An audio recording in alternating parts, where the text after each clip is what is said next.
morning, ladies and gentlemen. Welcome to the inaugural ITT Future You International Careers Conference.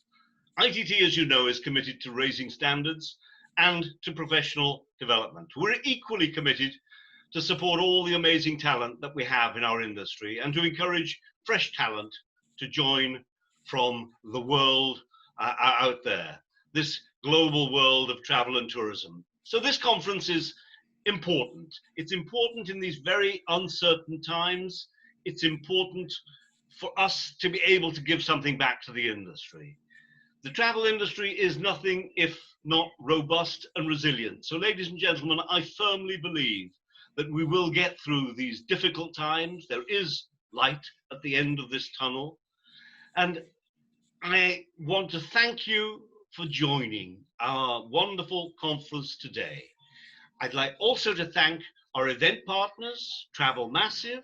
I'd like to thank GTTP, Global Travel and Tourism Partnership. And I'd like to thank Intrepid Travel for sponsoring the very important student awards that will take place towards the end of the day.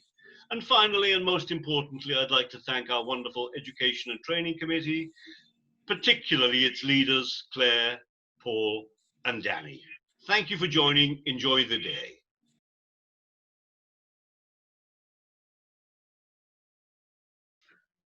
Hi everyone.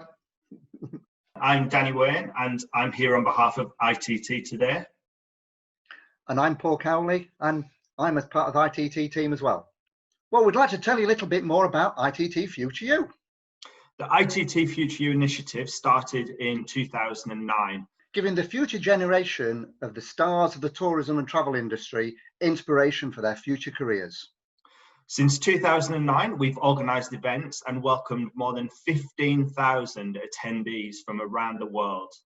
All of our events are organised by the ITT Education and Training Committee. Why do we do what we do? Well, it's because we're also passionate about what we do. We love our industry and we want it to be better every single day. We want to attract the best talent into our industry and to retain it too. We've had highly successful sessions at World Travel Market now for the past 11 years.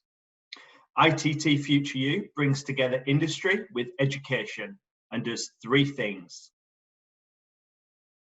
Firstly, we want to inspire young people to choose the aviation, travel, tourism and hospitality sector for their career choice. Secondly, we want to stretch the imagination of those already working in our sector. We always hear that there are three roles in the travel industry: cabin crew, holiday rep, and travel agent. These are three fantastic jobs in the industry, but there is also so much more out there too. And thirdly, we want to provide young industry professionals with a launch pad, offering them the opportunity to speak at our events, many of who you will experience today. In 2014, ITT went on the road and hosts regional events in cities across the UK, highlighting local employers, bringing in career fairs and offering a more personalised approach to students studying in our ITT Centre of Excellence universities. And ITT Future You International has held events in Brazil, in Kenya and in Russia. ITT Future You helps develop skills and an understanding of the industry. We've developed ITT Future You into a talent hub, so you can check out our website at ittfutureyou.com to find out more information. And to enable students and graduates to find that much needed work experience. During ITT Future You, you'll find careers guidance and tips and advice how to start in this wonderful industry. Paul, one of the misconceptions I find with our events are that people think that they're really for university students, but I think one of the things that we found is that there's so many different routes into the industry. So what would you say to that? Well, I think that the sort of people coming in the industry, not all students are the people that come into the sector. People come into the travel and tourism sector at all ages. So it's not just aimed at young people, because the next generation, as we keep talking about, do not necessarily have to be 18, 19, 20-year-olds. It's noticeable now that people are coming into the sector at all ages. And sometimes mature students come with a whole wealth of of knowledge about the world as a whole that they can bring into the sector. So bringing people into our industry is what this is all about, whether that be students from universities or people who've already gone down an avenue of working somewhere else first and then coming in later life. Once upon a time, we used to have to try and persuade people to put ITT Future U events on. Now, as the next generation of future talent is coming through, we're actually getting venues and organisations approaching us, asking us to put these events on for the students. It's very much become something that the students are now asking for this, rather than us sort of persuading people to put these events on. Danny, in all the years that we've been doing, is there any instances or events that stand out in your memory that makes you sort of think, wow, I remember that because of? Yes, absolutely. I remember the first year that I did ITT Future U and standing on the stage, I was so scared to stand up in front of people, and to think that little shy kid would actually get up there and do that was outrageous.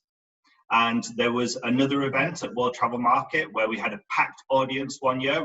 We were on stage, and actually down the side there were some curtains that actually collapsed onto the audience, and my heart was in my mouth. So Paul, when we're up and down the country doing the ITT Future U on the road events, are there any vivid memories that stand out to you? Well, yes, every single one we've attended, there's always been lots of young and enthusiastic individuals, and they all come and ask questions. And often some of the most hard-hitting questions I've been asked in my entire career has been at ITT Future U events. Saying that, there's also been times where we've gone to events, and I mean, there's one I do remember, and we've got everything sorted, we've got all the equipment ready, we've got all the speakers lining up, and then the fire alarm went off. And then we had a power cut, and then the fire alarm went again, and then all the machinery disappeared. And you know what? That particular one, we had 3 fire alarms, we had the power go, and yet the speakers that was there on the day, they stood up, they had no presentation that they could use because the screens had all gone, they've got no notes they could use. And yet that was probably one of the best Future U's I've done, because the people spoke from the heart. They told about their experiences, and they told about what they was doing. And actually, it was a real, genuine day, and all the students there that day loved it. Danny, when we've done ITT Future U on the road events, what sort of speakers do you get at these events? We have a huge variety of speakers from across the industry. So some very young people who are on their career journey and very inspiring, so the audience can connect with them, all the way through to the keynote speakers who are very experienced, have been in the industry for an extremely long time, and in their own way are super inspiring as well. Yeah, on the day, we get asked some really interesting questions, and different questions to what we get at other events. There's a real freshness about ITT Future U, and you can see people looking at it at a different perspective and asking questions that we've never really asked before. I think for most people, it's the fact that you can actually stand there and you possibly will be inspiring the next generation of people and youngsters to come into the travel and tourism sector. And not just from the youngsters' point of view, there's lots of new entrants, and to be able to sort of get them to spark something in them that becomes the future of our sector. I think there's a real thrill to being part of that process to get somebody involved. When you go into the universities and meeting those from education, what is the feedback from academics like about the ITT Future U events? Oh, the feedback is excellent. I mean, the speakers that we take when we put Future U on the road bring a real wealth of experience and a diverse background, and the students are really interested and inspired by what they are told at these events to be able to go out and actually do their own thing and make their mark on the sector. We are very aware that our audience is the most diverse of any event audience in our sector, and that's why it's so important for us ever since day one to showcase a wide variety of people from different backgrounds and with different experiences to act as role models for our audience.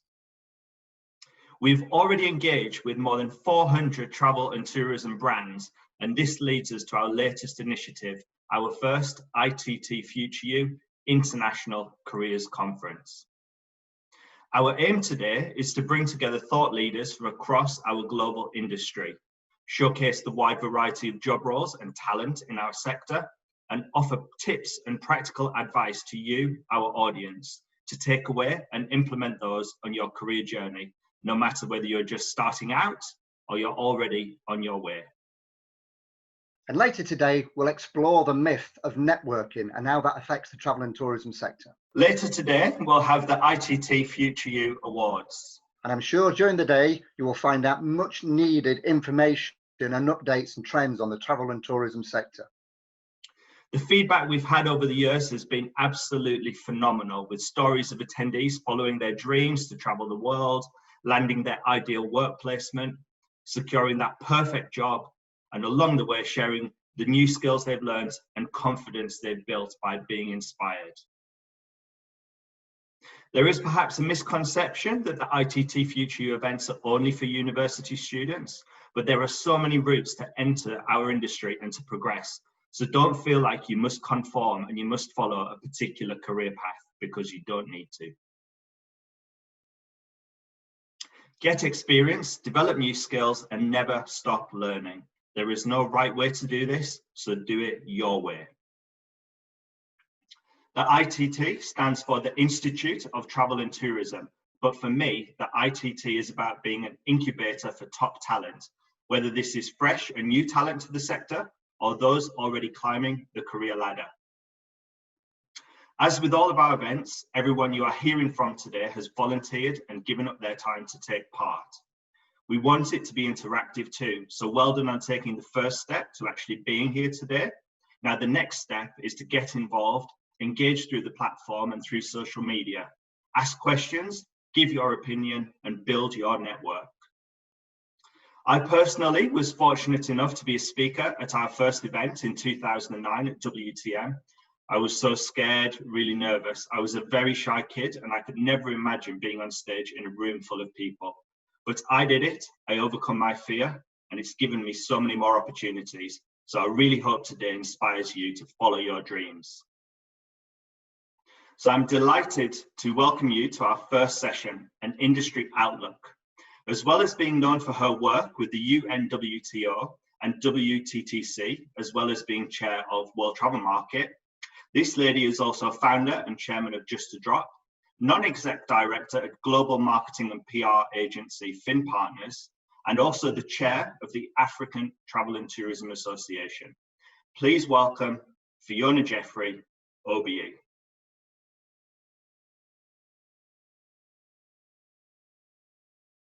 Good morning, everyone. It's a pleasure to be with you this morning, and a sincere thank you to ITT and Travel Massive for inviting me to open this very important day. Why is it so important? Well, the secret is in the title, Future You. This is about you and your future. And today, everyone taking part will be hoping to leave you with some kernel or nugget that inspires and motivates you to take the next step in your exciting journey ahead. I'll share my insights to see if they inspire or motivate you. If they don't worry. Someone else on today's conference surely will. So by the end of today, you'll have learned something positive to take away and act upon. So let's take stock for a moment and reflect on my vision for the future of tourism and what it might hold for you. It's fair to say, in spite of previously facing 9/11, ash cloud, wars and natural disasters, the industry has never before faced such an unprecedented global challenge as this health pandemic. Previously worth $8.9 trillion and over 10% of the world's GDP, and accounting for 1 in 10 jobs, we're now facing our own ground zero. We were one of the first industries to be impacted by this pandemic and will be one of the last to come out. Christopher de Valigue even wrote an article for The Guardian on the 18th of June entitled, The End of Tourism.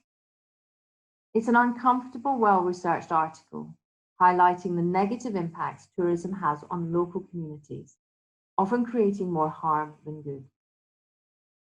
Pre-pandemic, I'm sure we can all think of destinations that were blighted by over-tourism.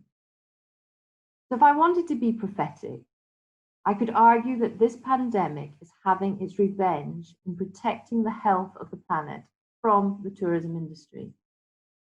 by stopping tourism altogether. But what I prefer to see is that this pandemic is a massive wake-up call to all of us who love and value this industry.